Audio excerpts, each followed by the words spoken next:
Today we're going to be talking about how to utilize insights on social media to understand what kind of content is working for your platform, what's not working, and what you can improve on. A lot of people don't take advantage of what's available to you as a business page on like Facebook, for instance, which is what we're going to be looking at today, and using those metrics to understand what's working. It really just, how you can improve it and get a bigger and better reach moving forward with your content. So we're going to be looking at, page views, page likes, reach and followers and engagement and all these different things that you probably hear a lot of. And if you're not super social media savvy, it might not be something that you are incredibly familiar with. You might not know the difference between, what is reach versus impressions and why does any of it matter. We're also going to talk about a little bit about how relevant number of followers really is, because I feel like there's a big misconception about that number and what kind of a role it plays in getting your content out there to a bigger audience. So without further ado, let's switch over to the Insights tab on Facebook and kind of dive into what we're going to be talking about. Okay, so right here we have our Insights tab on Facebook, and bear with me because we have a couple of internet things going on right now. I'm not going to show you exactly how to get there just because going between the pages is being a little bit difficult right now. But you will know that, especially if you're looking at a desktop view of your Facebook page, it's very easy to get there.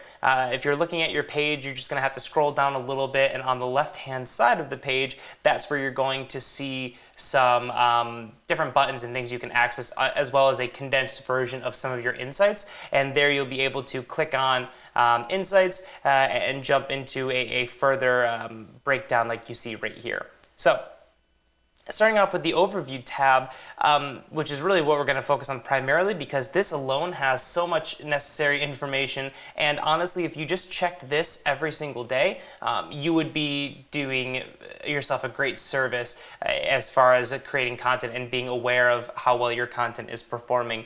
And just looking at this alone will make a significant difference.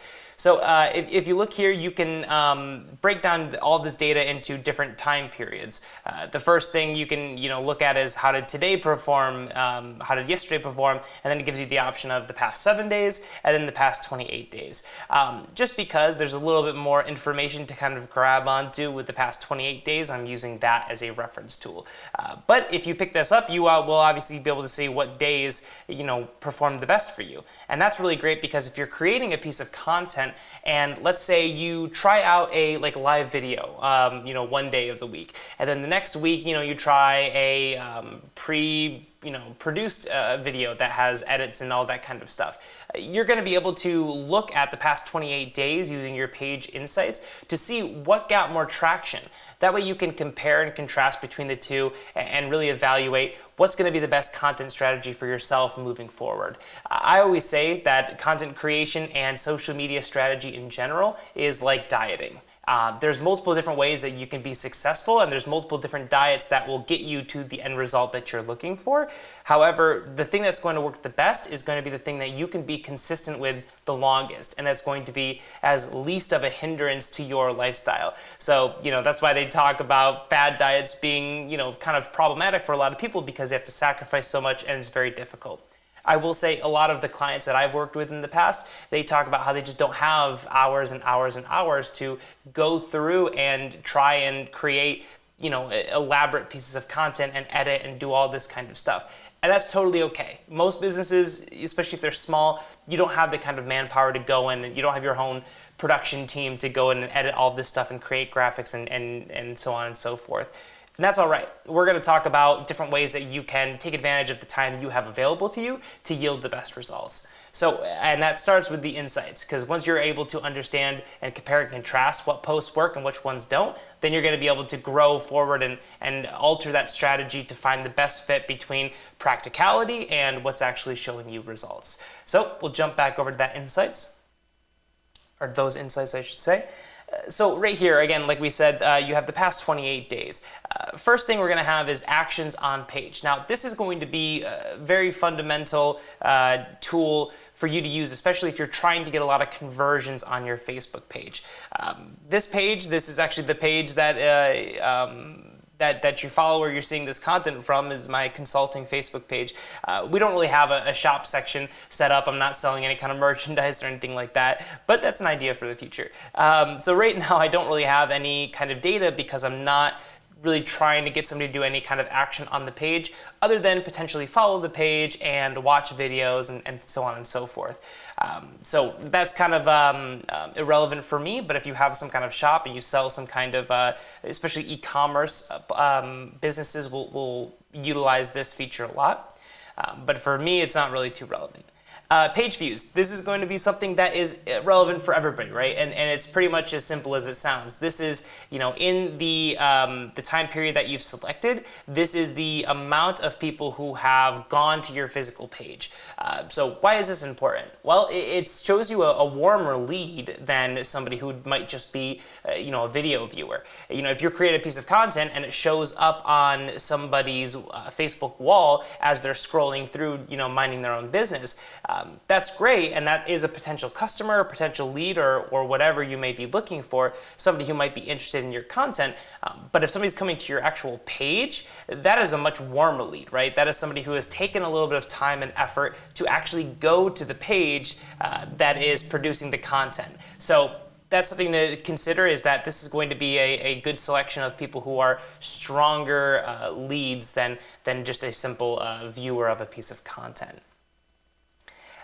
Page likes. This is another self-explanatory one, just the amount of people who have liked your page in the past 28 days in this case. The interesting thing about this, and one thing I stress a lot to all the social media clients that I have, is do not over stress the importance of page likes or follows for that matter. At the end of the day, it really doesn't matter how many people follow your page. It matters how many people are seeing your content and are aware of your brand and are converting or whatever you're trying to use social media for. And I can tell you, especially for Facebook, page likes, in my opinion, are actually like 99% irrelevant. And the reason I say that is because I have a page for a game that I've showed on these live streams before, and I've used their page as an example of some best practices and things like that, called Knights of the Round Table. And that's a board game company that me and some friends have built up, and we obviously use our social media strategy to help fund these games and these Kickstarter projects. We have around 500 followers on that page. It's not a big number by any stretch of the imagination. However, we consistently have videos that are seen and that reach 5,000, 6,000, 8,000 people even. I think our best post hit. And this is totally organic. This is not paying for ads. This is just working the Facebook algorithm in order to see, get the word out there about our game. So here's a page that has 500 likes and 500 followers or so, I think a little bit less than that maybe, and it's able to reach 8,000 people or 7,000 people. Before, back in the earlier days of Facebook, you would need to get a page like or a page follow in order to have that person consistently see your content. That's simply not the case anymore. Facebook understood years ago that, how quality your content is does not necessarily mean that somebody who's going to enjoy that content is going to find value out of that content. They shouldn't have to be following your page to see that post, right? At the end of the day, all these social media platforms just want people to be on their page or on their website as long as possible, right? Instagram wants Instagram users to be there longest. TikTok wants TikTok users to be there as long as possible. And the same goes for Facebook and LinkedIn and every other social media platform. So they just want to show you the kind of content that they think will resonate with you, and they understand that you may not like a page, but that doesn't mean you won't like their content. So long story short, the page likes is no longer very relevant for Facebook. You definitely do see some, as the algorithms are different on these other platforms and just how the user experience happens on TikTok and Instagram versus Facebook, they're all a little bit different. I will say that Facebook is definitely the platform that has the least significance when it comes to page likes. Instagram, you'd see more significance, and other platforms even more so. But just don't get too worried when you're building your page and you don't have a lot of likes and things like that. Don't get discouraged, because at the end of the day, if you're creating good, valuable content, the page likes really don't matter. So going back into the insights over here, now we're getting into some of the little bit more complex stuff, which is post reach to start us off. So post reach is not the opposite of pre-reach. This is referring to the reach that your post sees. And a big clarification that I think is necessary is the difference between reach and impression. So you'll see in a lot of digital marketing and social media statistics and things like that, you'll see impressions come up a lot. If you look at the insights on Instagram, I think they show you impressions right side by side with your reach. And this confuses a lot of people because they're not sure what an impression is versus a reach. Post reach refers to the amount of unique people that your post gets in front of. Or in this case, because this is showing a amalgamation of multiple posts, this is showing the post reach that all of your posts combined on this page are seeing. So you'll see right here, April 22nd, I had 80 people reached organically. None of these are promotions. I haven't run any ads on this page. So what this would tell me is that our post reach is going up. This page is fairly new, so that 25,400% increase is a little bit misleading, to say the least. But you can see that for sure, April 22nd very much so outperformed all these other days. So for me as a content creator, I want to look at, what did I do on April 22nd? What led up to giving me a much bigger return on my investment being time, and the return being the amount of people who saw the post. What did I do right on April 22nd, and how can I recreate that? So this is one of the best reasons why that reach is fantastic, because it'll show you exactly when you had the best reach or when you had the worst reach, and so you can alter your strategy as you move forward. Story reach and recommendations, there's just not enough information right here to really pull from it. Story reach, though, is pretty self-explanatory. Just like how Instagram has stories, Facebook has stories too, as I'm sure a lot of you are aware of. And this is going to show the reach of those, versus the post reach shows the reach of your posts, the things that you're actually putting on your page that go to a Facebook wall. Now you have post engagement. Again, this is talking about the engagement that you're seeing from all the posts that you've created on your page. So again, this number is kind of grandiose and not very representative of most pages, and that's okay. It's because it's a newer page. But you'll see that we have 119 engagement happening in this past 28 days. So this is very important, and I think that engagement is actually the thing you're probably going to want to focus on the most. And why is that? It's because engagement is used primarily, or I should say that engagement is the primary way that Facebook or any other social media platform decides how well your content is resonating with the people that they've shown it to. And if you're unfamiliar with the algorithm and how these platforms work, they're all very similar when it comes down to their core principles. And essentially what all these different platforms will do is they'll show a small group of people your content, and then a bigger group, and then a bigger group. And to get to those outer layers, first of all, that's called going viral. If you're able to get out to the point where people who have never seen your brand before are seeing your content, whatever you posted, that's virality, right?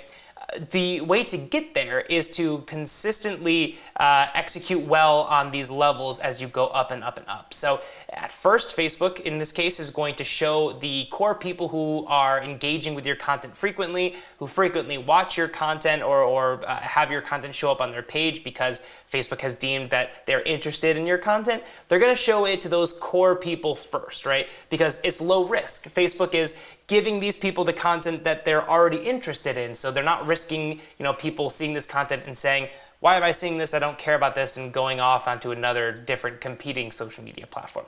It's low risk for them. And also it gives them a good idea, because let's say you post something and your core audience, the people who often really care and like your content, let's say that they don't like it, they don't engage with it, and that tells Facebook, wow, this is a very bad piece of content, we're not going to show it to anybody, because then at the end of the day, it's a liability, right? We'd rather show people good content than bad content, and you've just proven that your content is bad to your own core audience. Whereas if you perform really well with that core audience, they say, hey, this is doing really well, let's show it to more people. If it performs really well there and people are engaging with it, liking it, watching it, staying on that post longer and not just kind of skipping through the page to go see other posts, if they're seeing a lot of engagement from your content, they're going to push it farther and farther, and that's how you eventually go viral, which is, I think, everyone's ideal scenario when they post a piece of content, right? So that's the way to get there. I mean, easier said than done, but engagement really is the key to exponential growth on any social media platform. So that's why I say it is so important to factor that in as you're creating content. See what kind of content engages the best with your audience. Videos. This is the 3-second video views. It's self-explanatory. They use, because a lot of people watch videos for short amounts of time, they break down video views into, how many 1-second video views you got, which is basically just somebody clicking on the video, how many 3-second video views you get, which gives them a little bit of a better understanding. And then I think they break that down into like 1-minute views and stuff like that. And so naturally, as time goes on, you're going to get a lot less 1-minute viewers than 3-second videos or viewers, or than 1-second viewers. But this is still good to know, because you're going to understand that also, hey, on top of my engagement being really good on these days, here's my video views are very good on these days. So that can help you understand that when you're creating video content, what's working the best. And lastly, you have page followers. So again, page likes, page followers, they're basically the same thing, and they're all kind of irrelevant, right? They're really kind of two sides of the same coin, and at the end of the day, it's just not something I think you need to be worried about. Especially if you are a small business, you're running your entire business as well as trying to handle your own social media stuff. You want to focus on the things that matter, and the things that matter here are reach, engagement, and potentially page views or video views, depending on what kind of content you're creating and what your goal in social media is. But really, reach and engagement should be your bread and butter as you create content on social media. So I hope this was helpful. Thank you for sticking in there from the beginning with a little bit of internet issues. But hopefully you can see that Insights is a great tool that you should be using as you're creating content, and it really kind of gives you a glimpse into how you're doing in those algorithms, which is the ultimate way to grow your business on any social media platform. So thank you guys so much for watching, and if you have any questions, leave them down below and I'll create new videos answering those questions, or just answer them right then and there, and hopefully I can answer any social media questions you have in the future. So thank you guys again for watching, and until next time.